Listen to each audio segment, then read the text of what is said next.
வணக்கம். Welcome to princess authentic kitchen. இன்றைக்கு என் ஃப்ரெண்ட்ஸுக்காக வந்து தேங்காய் பூ சட்னியோட வந்திருக்கிறேன். இந்த கோகனட் சட்னி எப்படி செய்யறேன்னு சொல்லி உங்களுக்கு ஸ்டெப் பை ஸ்டெப் காட்டித்தாரேன். ஸோ இந்த எண்ணெய் வந்து கொஞ்சம் கொதிச்சிட்டுது. கொதிச்சா பிறகு இதில் 30 கிராம் பச்சை மிளகாய் இருக்குது, சின்ன மிளகாய் இருக்குது. பட் உங்களோட உரைப்புக்கு ஏற்ற மாதிரி போடலாம். 30 கிராம் இல்லாட்டி 15 சின்ன பச்சை மிளகாய் இருக்குது.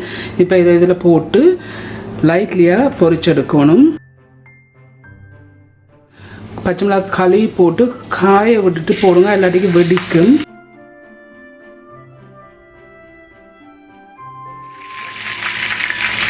எப்படி பொரிஞ்சு வரைக்க இதை இறக்கி இருங்கோ. நான் ஒரு நிமிஷம் தான் பொரிச்சிருக்கிறேன். இதை பொரிச்சிட்டேன்.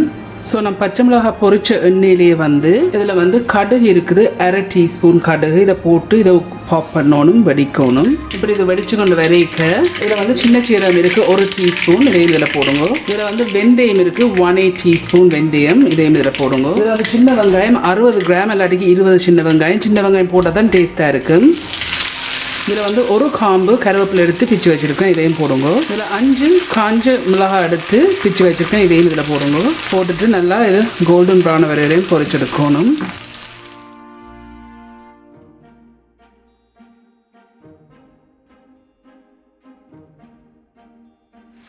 இந்த அப்படி கோல்டன் ப்ரௌனாக பொரிஞ்சு வரைக்கும் இதை இறக்கி எடுக்கலாம்.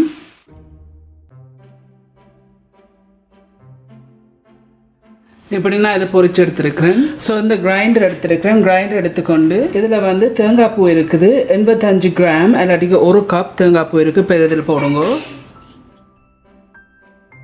இதில் வந்து 1/8 டீஸ்பூன் சின்ன சீரகம் இருக்குது, இதையும் இதில் போடுங்க.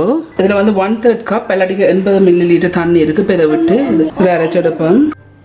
இதில் வந்து 1/2 டீஸ்பூன் உப்பு இருக்குது, பட் நீங்கள் இப்போ பார்த்துட்டு போடலாம். அரைச்செடுக்க போகிறேன். அரைச்சிட்டேன். இப்போ இதை பிரம்ப வச்சுட்டு ஸோ இதில் இன்னொரு கிரைண்டர் எடுத்துருக்கேன், எடுத்து வச்சுக்கொண்டு இதில் வந்து 115 கிராம் இல்லாட்டிக்கு 1 கப்பும் 1/3 கப் தேங்காய் பூ இருக்குது. இப்போ இதை இந்த சின்ன கிரைண்டரில் போட போகிறேன். 1/2 கப் இல்லாட்டிக்கு 120 மில்லி தண்ணி இருக்குது. இப்போ இதை இதில் விடுங்கோ. இப்போ இதில் பொரிச்சு வச்சிருக்கிற பச்சை மிளகாய் இருக்குது, இதையும் இதில் போடுங்கோ. இதையும் போட்டு அரைச்செடுக்க போறேன். இதற்கு இதையும் போட்டு அரைச்சிருக்கிறேன். இப்போ அரைச்சா பிறகு ஸோ நான் முதல் அரைச்சி வச்ச தேங்காய் பேஸ்ட்டுக்குள்ள இப்போ இதை போடுங்க.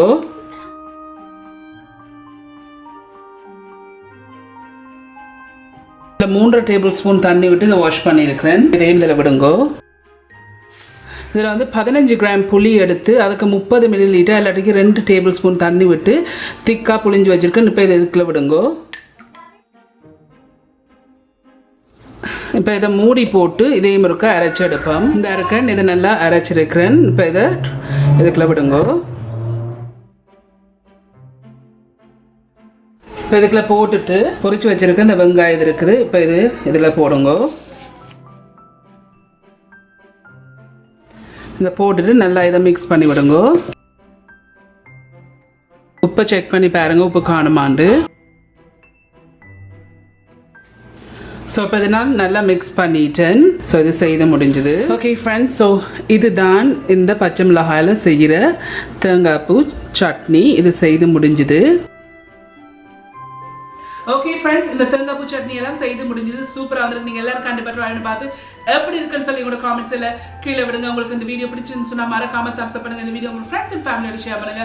உங்களுக்கு வந்து இந்த சேனல் வந்து இன்ட்ரெஸ்டிங்காக பிடிச்சிருந்தேன்னு சொன்னால் சப்ஸ்கிரைப் பட்டன் அமைத்தி அதுக்கு பக்கத்துக்கு பெல் ஐக்கான் அமைத்தினா தான் நான் அப்லோட் பண்ணுற வீடியோஸ் எல்லாம் உங்களுக்கு நோட்டிஃபிகேஷன்ஸ் வரும். மீண்டும் இன்னொரு இன்ட்ரெஸ்டிங் டிஷ்ஷில் சந்திக்கும் வரையும் நன்றி, வணக்கம்.